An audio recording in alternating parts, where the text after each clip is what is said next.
This reading is from Swamiji's commentaries on the Bhagavad Gita. This passage is from the 6th chapter. Arjuna said, "What is the fate of him who strives with faith but fails and loses heart, or even falls from holiness, missing the perfect rule? Like the rent cloud that quickly vanishes, is he not lost, abandoning the way? Remove, O Krishna, my uncertainties. No one but thou canst banish my grave doubts." Krishna said, "Arjuna, none who works for self-redemption will ever meet an evil destiny. Not here on earth, nor in the other world will he ever encounter sorrow and destruction. A fallen yogi, when he dies, attains the heavenly regions of the virtuous. Many the years he dwells there joyfully, and when at last he must return to earth, his past true deeds will cause him to take birth in some pure, noble-minded family, happy in virtue and prosperity. Even it may be that he will take birth into the home of yogis, calm and wise, enlightened souls. But this kind of birth is all too rarely come by here on earth. Returning here, his good deeds of the past awaken in his heart the urge to seek his former path with ever greater zeal, determined more than ever now to reach the one true goal of life, eternal bliss. Past yoga practice, like an unseen tide, propels him forcefully upon his way. Even that man who deeply longs to know the subtle yoga path is more advanced than those who merely practice outward rites or follow scripture for their private gain. By diligently purging self of sin, an end achieved at last by all who strive, the yogi, countless rebirths ended, dwells forever in supreme beatitude. Greater the yogi is than they who quell their senses with ascetic discipline. Greater than they who seek to plumb the depths of truth by reasoning and wise dispute. Greater than they who seek by works alone to impress the Lord, who is himself those works. Be thou therefore a yogi, O Arjuna.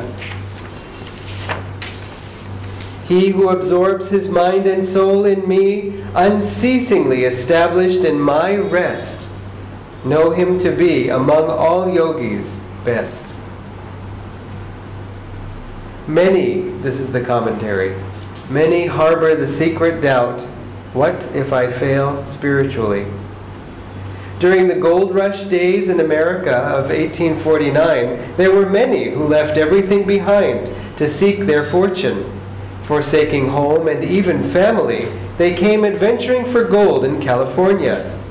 Many of them ended up not rich, but destitute. Is the spiritual search as unreliable as finding gold? Devotees ask themselves, what if I fall from the path? Will my fate be worse than if I had never tried at all? Will God punish me for my failure? Will my lot be even worse, perhaps, than that of worldly people who never tried at all? A certain amount of apprehension does no harm. It may even prod one to increase his spiritual efforts.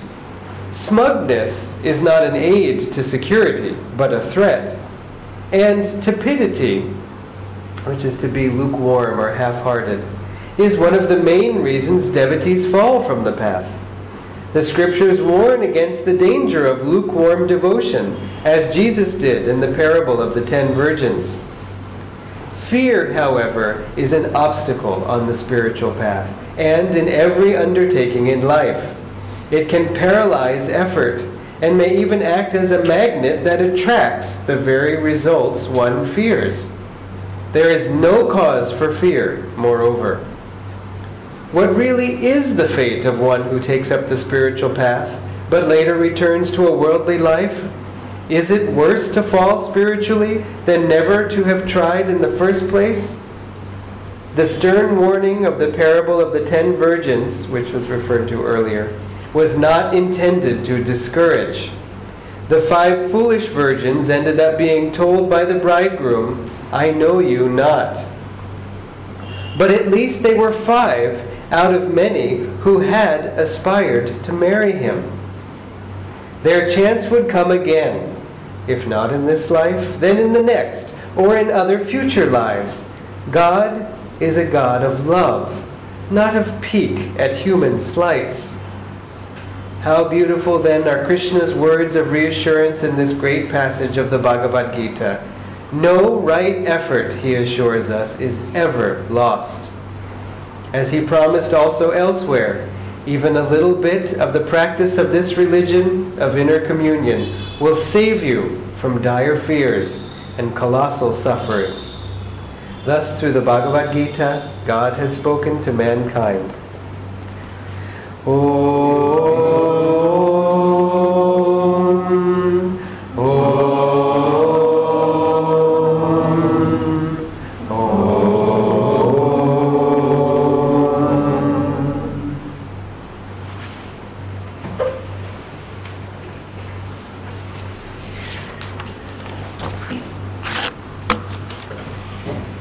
You know, it's often a question about, what happens if I fail spiritually, or am I failing spiritually?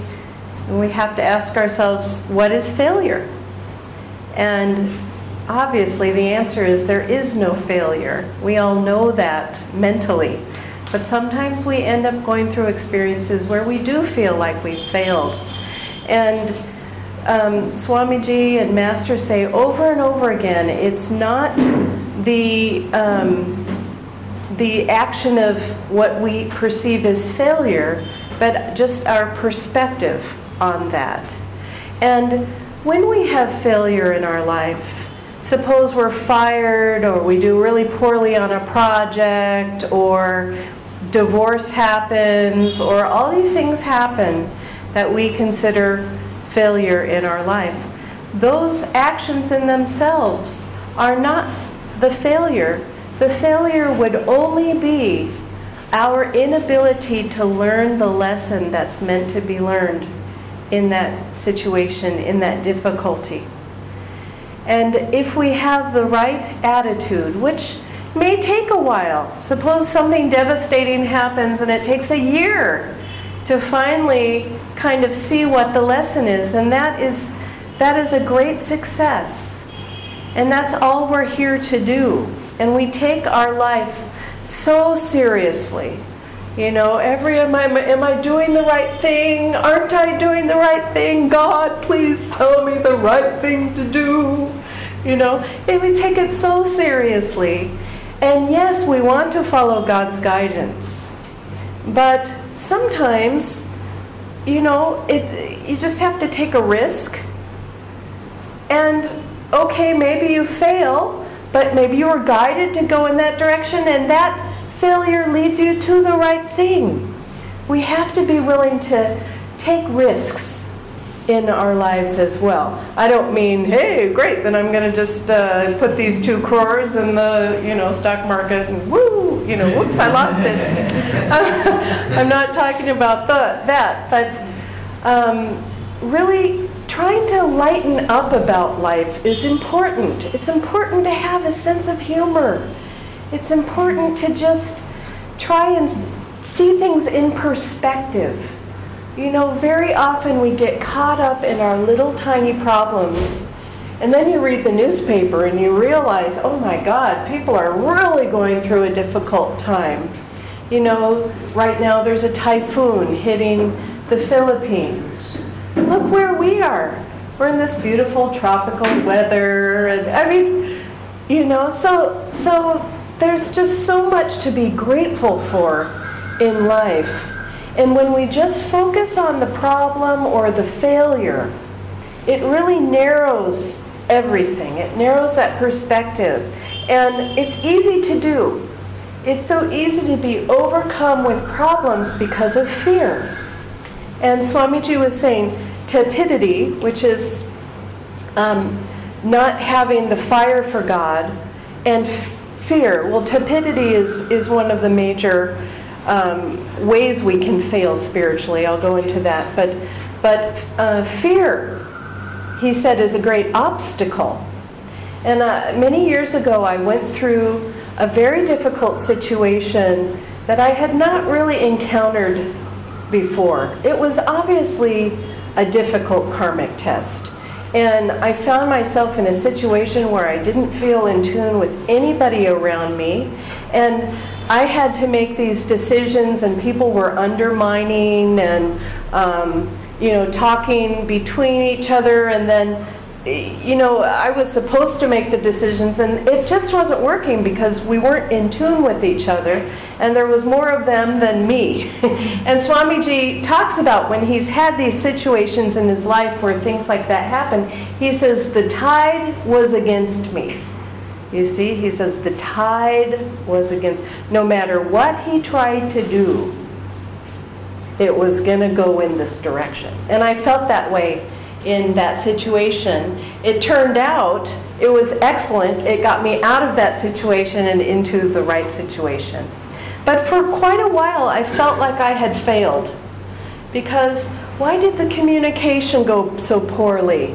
Why did there have to be so much misunderstanding? Why this? Why that? And I found in my new situation that I started to have fears that came up. Fears that that karma was going to repeat itself. And so I would have these fears, and like if one person kind of seemed similar to a person in the past situation, I kind of just wondered, are they going to be that way?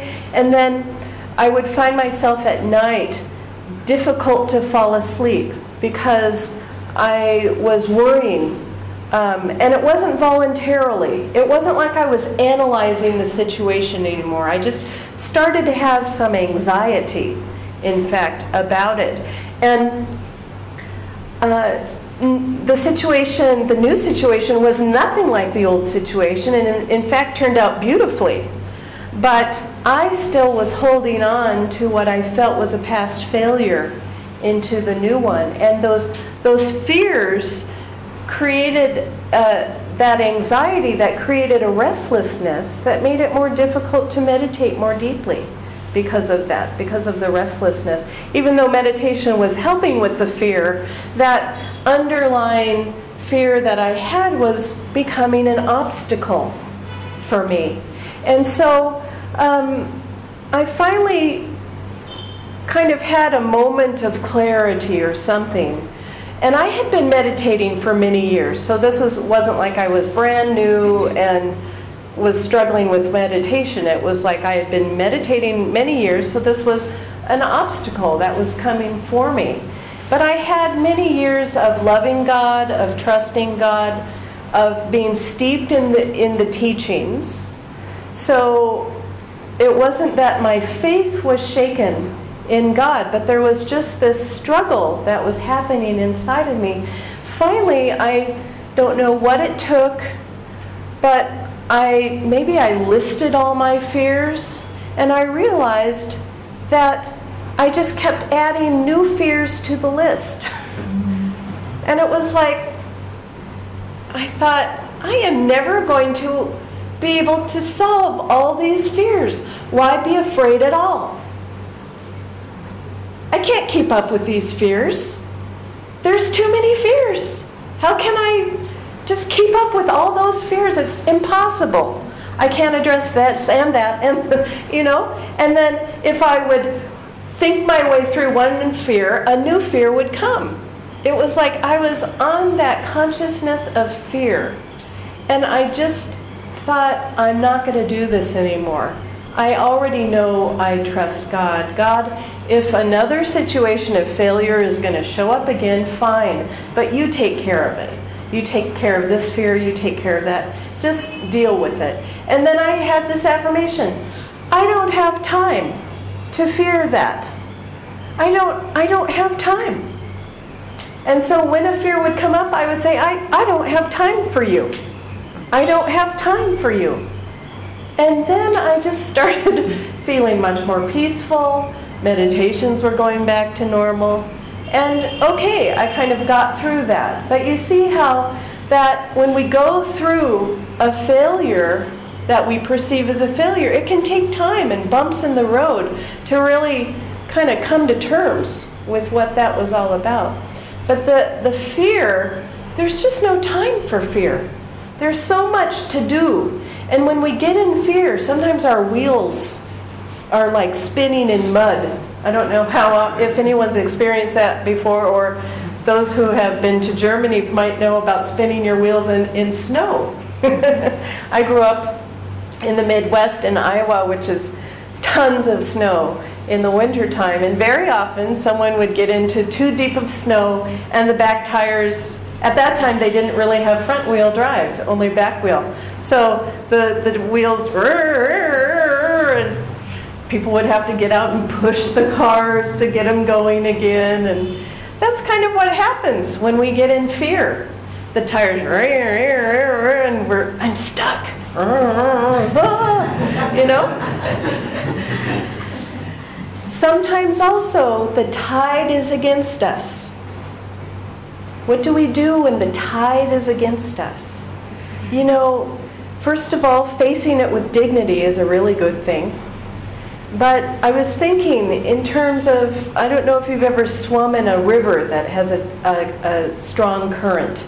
I've had many, even the ocean is this way too, but I'm going to use the river. The ocean is similar. So if you've been in water with a strong current of some sort, you know you have to swim with the current for a while before you can get to safety.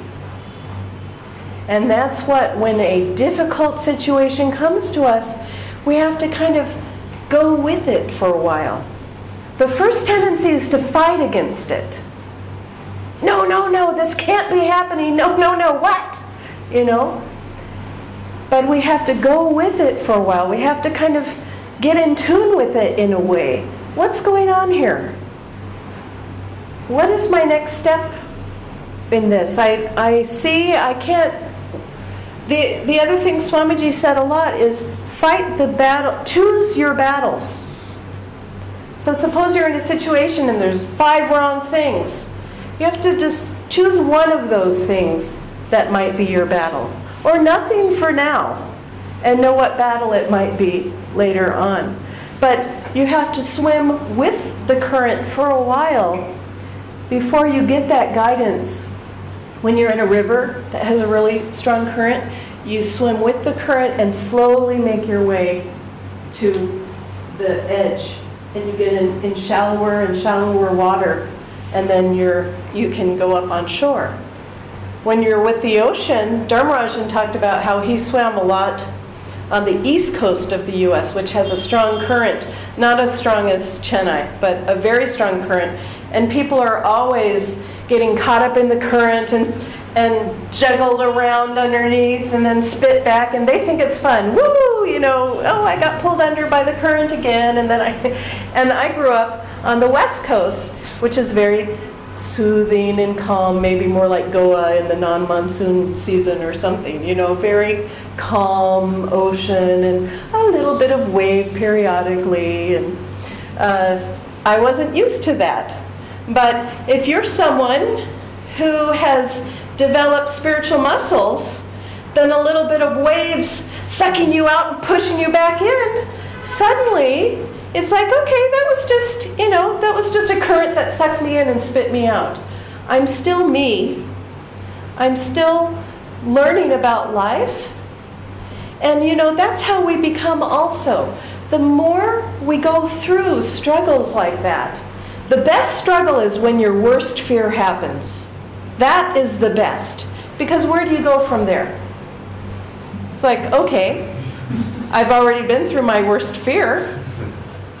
Okay, I'm still here. I'm still alive. Everything worked out. Huh. Now, why was that maybe I should come up with a new worst fear. No. These things happen. But we develop spiritual muscles. We develop spiritual muscles through our resiliency, through are developing willpower, you'll be amazed at how energization exercises will help you through spiritual tests. How Hong Sa, how Kriya helps us through spiritual tests. I was thinking of Swamiji, and that man, that saint, and how he was in his daily life. He was fierce. And I don't mean fierce, scary, like, get out of my way. I mean like, I am clinging to God no matter what. And nothing is going to take me out of that. He was definitely the definition of spiritual warrior. And it was so inspiring to be around him, because everything he did, he tried to do with the consciousness of holding on, clinging to Divine Mother, doing everything, tuning in, what does Master want me to do in this moment? And this comes to the topic of tepidity, or the low fire of devotion in the heart versus a high fire of devotion. It's very easy also when we go through our most difficult situation to kind of surf a little bit afterwards. And maybe some of that is needed for healing. You know, like, okay, God, I kind of need a little tiny vacation after this happened. You know, maybe a little bit of a Goa vacation or a little bit of a something just to kind of be nice to myself. I don't know. But at some point, we have to come back and say, you know what? Okay, that happened. I'm putting it behind me. I don't have time for fear, and I'm going to face my life again with strength and courage. And not only that, a really bad thing happened to me, God. It's easy for me to kind of turn my back a little bit. Why did you hurt me like that? Why did you do that to me? And then our heart closes off a little bit. And we find ourselves not quite allowing God in. You know, it could be death in a family. Why did you take that person away from me? You know, I'm going to close my heart just a little bit because I can't take it anymore. But we have to be spiritual warriors. We have to open our hearts again. And we have to do whatever we can to get that open heart. That's the difference between having a low devotion and a strong devotion. We need to have that heart open. And if our heart is not open, we have to ask why. What is squeezing my heart? One clue, if we're not feeling anything, we know our heart is closed. If you can't feel anything, something's been squeezed off. And so the question is, how can I get my heart open again? And, you know, we just face the fear again. We face the situation again with strength. And what's very nice is being in community like this, and you see other people around you go through really hard times, and it's like, oh, they went through that, and that person was humiliated, and look, they're walking around just fine. You know? Okay, I could be humiliated too. You know, when I became a Nayaswami, Swamiji said, are you willing to face humiliation and a few other things? You know, he said this to everybody. Are you willing to face these things in your life? Because when it gets time to get close to God, He's going to throw in your karma. We're all just trying to burn up this karma. And it's as though God is a really hot flame. And the closer we get, the hotter it gets. And the more karma comes up. And God is saying, are you sure? Are you sure you want me? I was thinking, for a while, that chant, I want only thee. I remember early on in the path, I thought, I can't even sing that song. I can't even chant that, because how true is it really for me? You know, and I thought, I know I want only God, but, you know, I also do other things that don't want God, you know, and how can I say I want only God? But that chant works on the subconscious. It's a very important chant to do. I want only thee, Lord, thee only thee. And maybe you can measure your depth of devotion by how many times you sing, I want only thee, Lord. What am I going to have for lunch? Thee, only thee. I want only thee, Lord. I need a new job. Thee, only thee. You know? And but the more we want God, the more we can focus on that chant. Then it becomes, I want only thee, Lord, thee, only thee. I want only thee, Lord, thee, only thee. I like to switch around affirmations and japa throughout the day. The latest one I've been working with is just, thy will, not mine. Thy will, not mine. Thy will, not mine. Come up with these little japas for yourself. We want God's will. And it's okay to affirm it. It's okay if we're only 75% there. It's still okay to affirm it because it's working on the little subconscious parts of ourselves, those affirmations. Then suddenly you're waking up with the thought, thy will, not mine. Thy will, not mine. Oh, it's digging its way in there. You know, that's what japa does for us. It works against some of those subtler feelings we feel that are kind of going the opposite direction of God and allow us to do that. In terms of also increasing that flame, you know, we need to listen to ourselves. We need to, it's easy to get so caught up in difficulties or dramas in life that we stop listening to the soft voice that whispers to us. And that voice can whisper creative ideas. It can whisper solutions. It whispers all sorts of things. And we really need to listen to that voice. If we're too restless, we can't hear it. And that voice is God caring about us. That voice is the Guru right there listening to us.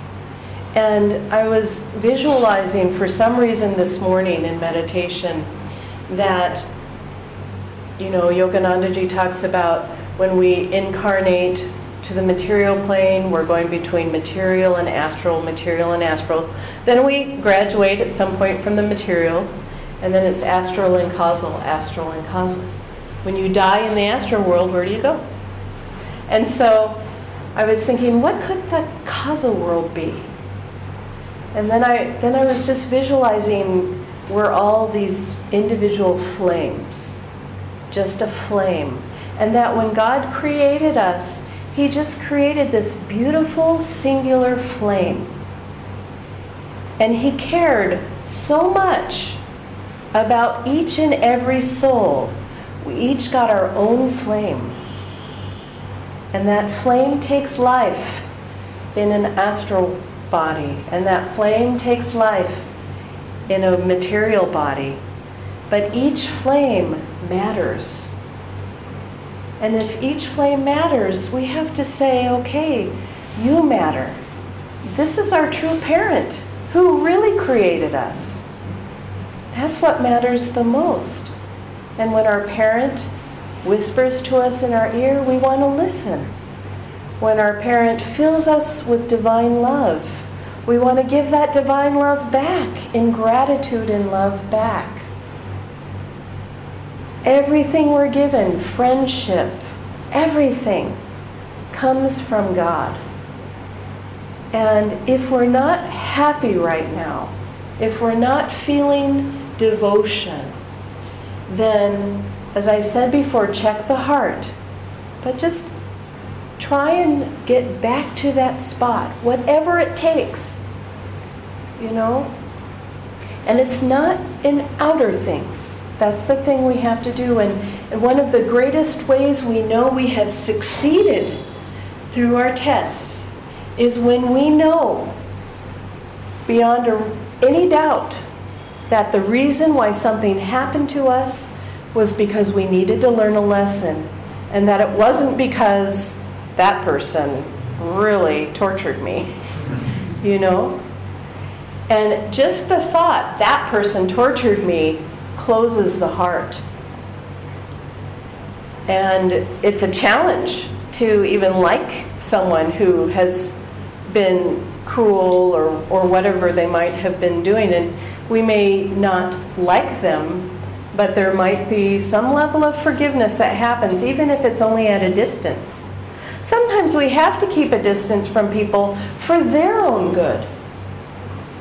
I don't know if you, I've known many people who, when they're around other people, they misbehave so badly that it's better to just not engage with them, but send love at a distance and not give them the opportunity to behave so badly.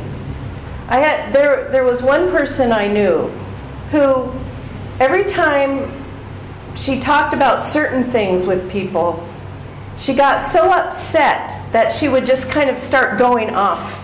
And so we all learned, don't bring that up with that person, and don't give them the opportunity to go crazy, you know? So sometimes we have a parent that goes crazy about certain things. Okay, so we don't give them the opportunity to be crazy. You know, you can do this at a distance, or you can stay in your spine and just not give. If someone else misbehaves, don't give them the opportunity for their own sake to misbehave, even if you're right. I'm right, and they shouldn't do that. But now that we're meditating, now that we have a guru, sometimes now we're the elder brothers and sisters. And I don't mean that in a condescending way, like, now, I know you're not really spiritual, so.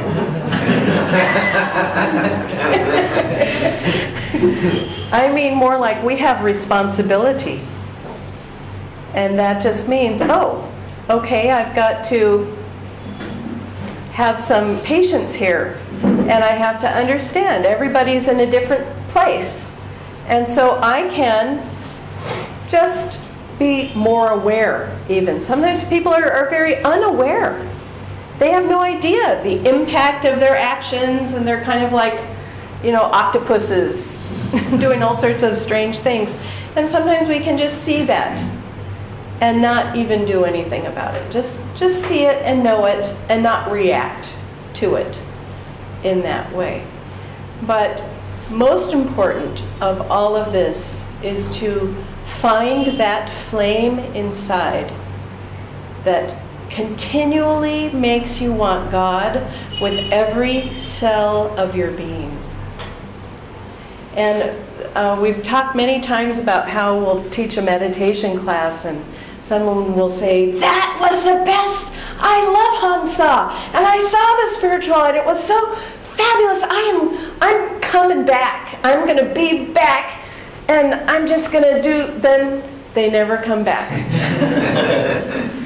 Sometimes it's the loudest squawkers like that who never come back. And it's not like I go, oh, they're squawking loudly, I don't think you'll be back. It's never that, ever. Because some people are really on fire and they do come back, so you don't know. But sometimes we don't know what we have. We don't realize that wanting God is an amazing thing, and that not everyone feels that way. We know that because before we came to Ananda, or the spiritual path, we met a whole lot of people who didn't want God. And we thought, I'm on Mars. Something's wrong with me. What am I doing on this planet? Because I don't belong here. But then suddenly you're around other people who do want God. But we have to value that, value knowing that wanting God is a very precious thing. And being able to pursue God is a very precious thing. To even be able to want to meditate is a precious thing. And when Swamiji writes about some people being thrown back into the world back into a worldly life. That doesn't mean working in the corporate world. That means forgetting God and believing that material reality is material. I've known quite a few people who have left the path. Sometimes it's been from great shame. They made a mistake and they just can't forgive themselves and they've left the path. And you bump into them later and the light is gone from their eyes. They've entered a stage of believing that they are their mistakes, or believing that they should be ashamed of themselves. Some kind of a very harsh judgment. And it may come out as a judgment for others. But we know when people are judgmental, they're really much more judgmental about themselves. When they're critical, they're very much more critical about themselves than others. So we've seen this too. The light goes out of the eyes. And, you hope, gosh, if they only knew we don't care. If they only knew. I know one woman who left the path for 20 years and came back. And the other thing is karma. Sometimes our karma takes us away and then brings us back too. But she fell into addiction. And then she got sober and came back. So falling into addiction also can make us forget the path. And then the light goes out. And then something makes us hit rock bottom. And then we climb back out of the hole again. But let's skip that step. Let's instead know ourselves. Know ourselves more than anyone else knows and ask God to learn about ourselves. And when the flame gets low, we need to have a tool belt and know the tools that work for us. When I feel that way, I know when I stare into that picture of Yogananda, I feel a lot better after 10 minutes. Just have these handy little tools and don't be surprised when one tool doesn't work anymore in the moment and you have to go do a next. It's like, wait a minute, I had so much devotion about Ganesha for a month. And every time I thought about him, I felt bliss. And now, it's someone else, or something. And so we have to be versatile, flexible, and thank goodness we have all of this to share. Things like what we did last night was just so heartwarming. That can help open the heart, that having that friendship, you just kind of feel, okay, I can face life with friendship a little bit better. And so, remember most of all that we are that flame. That each and every soul in this room, each and every soul on this planet is precious. Think of it that way. So individual. How is it we can all be so individual? God is pretty amazing to make quadrillions and quadrillions of souls. Interesting Maya that took place there. But just think, be grateful for being the precious soul that you are, and really try and feel that preciousness between yourself and God, and that bliss will come. And if sometimes we feel bliss and then we don't feel it for a year or two, but that bliss will come back. And just keep mining the heart to keep it open, keep remembering that preciousness, and really try and be that spiritual warrior like Swamiji was, and follow his willpower, follow the way that he did his life, and keep thinking, thy will, not mine, so that we can always remember that all we're trying to do is channel God's desire for us. And truly, when we do follow that as opposed to what we want, then we are following our Dharma. And very often we see other people's Dharma and we say, no, I want that Dharma. And it's like, no, we have our own Dharma. And when you live your Dharma, you will be perfectly happy. Even if bad things happen, you know you're doing the right thing that God has asked you to do. And in all cases, usually, what we're all doing right now is our Dharma. And we think, no, no, no, this can't be my Dharma. This isn't what I want. But we have to, if it's not our Dharma, then we have to go with the tide until we can swim to the shore onto the next thing. But go with the tide, learn from that tide. Learn what the lesson is, where we are in the moment, and take that to move on to the next. God bless you.